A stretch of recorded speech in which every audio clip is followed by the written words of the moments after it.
Triple H, Triple H, Triple H. Don't worry, no nicotine, no tobacco. YouTube, what's going on, man? It's Black Couch Booking here with a brand new video. If you're new to the channel, please like, comment, subscribe. And if you're old to the channel, Couch Crew, what's going on, man? I got the Prince Nana on because I'm talking about Swerve. Skirt, skirt. So first things first, right? I'm not talking about Swerve and Booker T going back and forth. They both make good points in my opinion, but I don't think we're mature enough to have that conversation, because when someone leaves WWE, whether they be released or they leave on their own, and they talk about WWE in an interview, they're bitter, they're salty, blah, blah, blah. But if somebody leaves AEW and then go to WWE or go somewhere else and they trash AEW, then it's cool. So I don't want to have that conversation. It's just going to be tribalism on both sides, and I don't got time for that. I want to talk about Swerve in his VladTV interview, talking about his relationship with Triple H and how Triple H basically held him back from being what he could have been, which I agree with, not just on his behalf, but we see it even in today's wrestling with certain stars. So VladTV, I'll address it. Don't know why Swerve had to go on VladTV to do this. I think he could have went to a different platform. I mean, VladTV is a big platform, but VladTV, if you don't know the history of VladTV and black people, isn't really good. But I mean, it's still black people that go on there to this day, you know what I'm saying? And it's a lot of your favorites. So, you know what I'm saying? If you're gonna be mad, be mad. But also, we're black, right? We're of the culture, whatever, you know, people of color. You still follow the Shade Room, which is ran by a black woman, which receives money from, which received funding, investment from a white man. And the point of the Shade Room is to embarrass black people and be shady, not to uplift black people. So at the end of the day, it's not that much different. I'll leave it at that. And you still want to follow them and still be with the drama, even though it's tearing down black people. So with that out the way, let's get right into it. Swerve basically discussed his relationship with Triple H. He said Triple H respected him as a wrestler, knew that he had talent, but every time that there was an opportunity for Swerve to progress and be better, Triple H had to hold him back. And this is out of Swerve's mouth, because basically Swerve would have a great performance. Triple H like, oh yeah, that was amazing, that was sensational. Swerve like, all right, cool. Look, can I have another match like that? Can I have another? And Triple H like, nah, not yet, because he didn't want to put Swerve ahead of Triple H's favorites at the time. And this is coming from Swerve's mouth, and all we could do is interpret it, but I wholeheartedly believe that. You gotta think about around that time period with NXT, everybody that was on the come up, right? That was coming from the independents, that was just around. Swerve was in the class with Angel Garza. Even Damian Priest was around back then. Remember, Damian Priest got let go, had to come back, if I'm not mistaken, right? You know, the Keith Lees, all those guys around that time were in the same class, right? And Swerve with Isaiah Scott, not Swerve Strickland, you know, he had a different name at that time, would always perform well, but he really didn't get anything until Hit Row, if you really think about it, right? Like genuinely think about it. He didn't get anything to Hit Row, and he explains his journey to even become, like, to getting Hit Row, becoming NXT North American champion and things like that.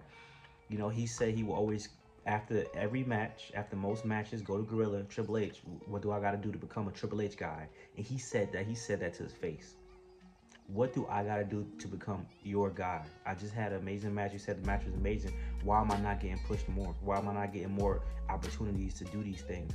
Because he said, because his analogy was a great analogy. So basically, if you guys watch sports, what Swerve was saying, it was like, you know what I'm saying? I'm like a 5th round draft pick, a 3rd round draft pick. He got his 1st round draft pick, but if I get on the field and I outperform the 1st round draft pick, who they pay more money to, who's more valuable than what he do with the 1st round draft pick, which bro, that happens in wrestling all the time. The guy they push to the forefront, or the girl they push to the forefront, the Tiffany Strattons and all these individuals, right? There's someone that's lower than them that can outperform them, that can get more over with the fans if given the opportunity, but you gotta, nope, can't do that. Make that person lose. Nope, can't do that. Can't be Tiffany. Nope, can't do that. Don't have her on TV for a couple of weeks. Look what this man is doing on Austin Theory right now. Austin Theory already proved that he can outshine a lot of wrestlers ring-wise. He already proved that he had a good character, that he had a heel character that was getting heat, that was getting over under the Vince McMahon regime. And now that that regime is no longer here, Triple H has erased all of that. Gave a half-ass attempt to save it by making him, by making him win the United States Championship after he failed to cash it against the United States Championship. I mean, even though he tried to revamp the character, it was done from there. He got a tag team championship with Grayson Waller, but now he's just giving up completely. But he can't even let Austin Theory outshine his tag team partner. So I think it's kind of obvious Triple H has more faith in Grayson Waller than Austin Theory, which I don't know why, because Austin Theory is proven. Like think about your favorite star, LA Knight. Why isn't LA Knight in the main card division? He won the United States Championship, lost to Shinsuke Nakamura. Move him up. LA Knight could easily be in a position that Damian Priest and Drew McIntyre. Not Drew McIntyre, but I'm saying Damian Priest is going against Drew McIntyre, and I'm sure Damian Priest is probably going to go over to elevate him even more. And Damian Priest actually just was a World Heavyweight Champion. Why isn't your favorite? Y'all love LA Knight. Why isn't he in that position? Why does Swerve have to go around people and ask, how can I talk to Shawn Michaels? How can I get in Shawn Michaels' class? Y'all got me in the class. He said that, bro, he performed a show in front of 6,000 people, went crazy. The crowd went crazy. Then the next week they had him practicing arm bars at the PC. And this man first of all, this man was wrestling before he went to NXT for years. Why is this man practicing arm bars and basic moves if he's already advanced? Because you want to hold him back from the other one. But he's wrestling against 6,000 people, and they say back then they were saying whose house? Swerve's house. They were saying Swerve. That's insane, bruh. And y'all know I'm a Swerve fan. Am I being biased? I'm taking his word, bro. Because if Triple H did the opposite interview, I would take his word for it. And I will analyze it and form my opinion. But I saw it, bro. If you didn't see what this man was doing in NXT when he had the little baby with the little baby dreads, the little baby twisties, then you can't speak on this. Then you can't. I'm sorry. Look who this man is now. But let me not even jump the gun, right?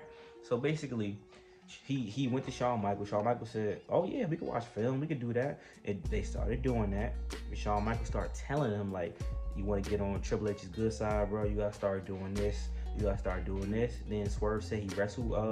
I think it was Bronson Reed. He said he wrestled, if I'm not mistaken. And then from that point on, we started going crazy. He ran a gauntlet match. He lost, but Stephanie McMahon herself said, "You're my favorite heel in NXT." Then he was given Hit Row. So it took all these cosigns. It took, you got to get Shawn's approval, Stephanie's approval. Now Triple H will give you a look, but Triple H knows you're a great wrestler. So why did it take all that? And Triple H out his mouth said that he was sensational, but he didn't want to put him over the Triple H guys, which, come on, the Garganos, the Tommasos, and listen, they legends in NXT. Adam Cole's and all of them. But Swerve could have been that too. Think about it, bro. Swerve could have been more than just NXT North American champion. Hit Row was over in NXT, dog. Now, their demise on the main roster is more complicated. I don't even really need to get into that, but basically, it was some turmoil within the group around the COVID time and the releases, and that's why that happened to them. But I don't want to get too much into that because y'all already know the story of Top Dollar and Swerve and why they got beef now. I can't get into he said. I don't know the facts. All I know is what they both said, which Top Dollar basically said Swerve threw him under the bus, and Swerve alluded to, without even saying, that Top Dollar basically the reason why their whole squad got released, because he was talking crazy on the phone, which was valid, because they did B-Fab dirty, or in the first supposedly, that's what. But do y'all not see the behavior today? A guy like Montez Ford, look what it took for the Street Profits to be where they are right now. You don't think after that performance, Elimination Chamber, Montez Ford couldn't just got pushed to the forefront. I'm like, nah, maybe he just killing his own push. That's BS. When you work for that company, you do what they tell you to do. So now I'm like, okay, because even at that token, right? He held the Street Profits back because he had to elevate DIY. Motor City Machine Guns got the straps hella fast, but they lost the straps hella fast to elevate DIY. Do y'all not understand that? And then listen, you're the booker, whatever the case may be, you're creative, okay. But after a while, bro, that's kind of insane. You'll rather push the people you like rather than the people who are the best. Why has Chad Gable not been a singles champion, y'all? Maybe Triple H inherited the Shorty G mentality from, Vince McMahon. Chad Gable's a comedy character. Like, really think about what's going on. Are the New Day Triple H guys? Nah, they comedy characters too. Rhea Ripley, Rhea Ripley getting pushed to the forefront though. I don't care who else gotta suffer. They gonna suffer. Rhea Ripley gonna be number one. Raquel, I don't care. Nope. We brought her back, but nah, she getting trashed. Liv Morgan just became a Triple H gal. Shout out to Liv Morgan. It's very obvious. He used these swerves, like, he used to talk in circles to me to have me like backtrack and, won't give me a straight cut answer as to why. He said straight up, why am I not your guy?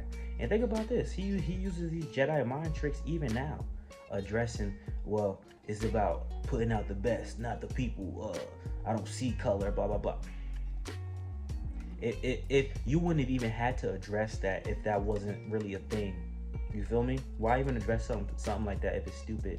I'm putting out the best people. And around that time, bro, how many black people was wrestling on PLEs, gang?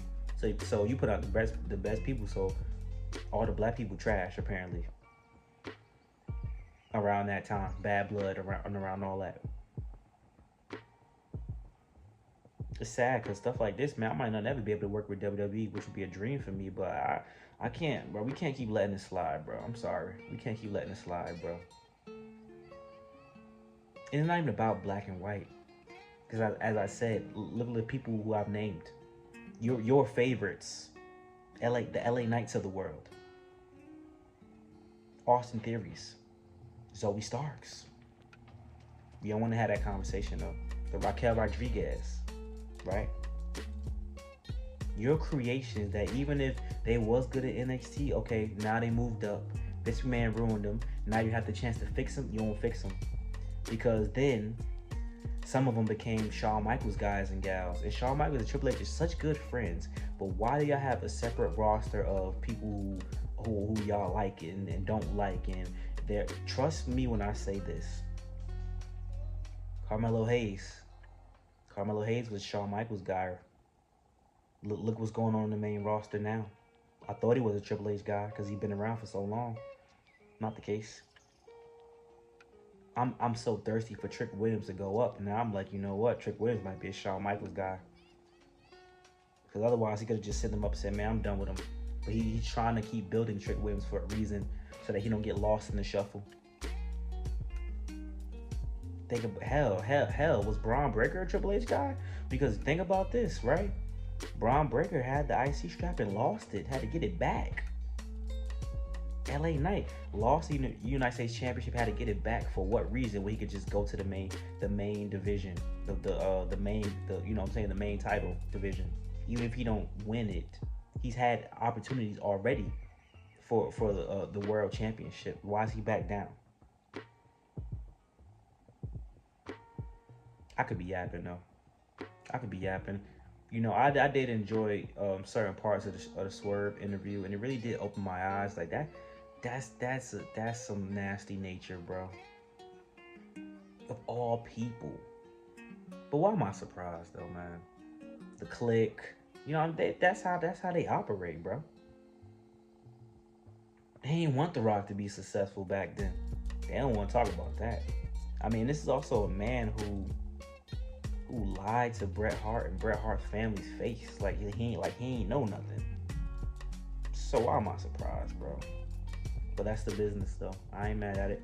You gotta play the game. Swerve is where you need to be. I would love for him to come back. He said him and Triple H still got a good relationship. I don't know about after this, buddy. I don't think you're gonna have a good relationship after this, but I would love for Swerve to be in WWE and be Swerve again and be the Swerve that he is in AEW, but that's not gonna happen. They said that this man wasn't worth nothing. That AEW overpaid him. That's crazy. Worried about my bag when I go to another company that sees my worth, and I prove my worth for that company because I was going crazy as an AEW champion, even leading up to that, multiple championships. So, let me know what y'all think, man. I want to know y'all opinion on this one, man. Is Swerve just bitter? Am I capping? Did I not give y'all good enough examples?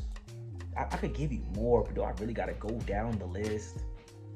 Who are the Triple H guys? Who are the Shawn Michaels guys? It's very apparent. It's very apparent if you think about it. Like, comment, subscribe. Thank you for love, support as always. Hope you guys enjoyed this video today.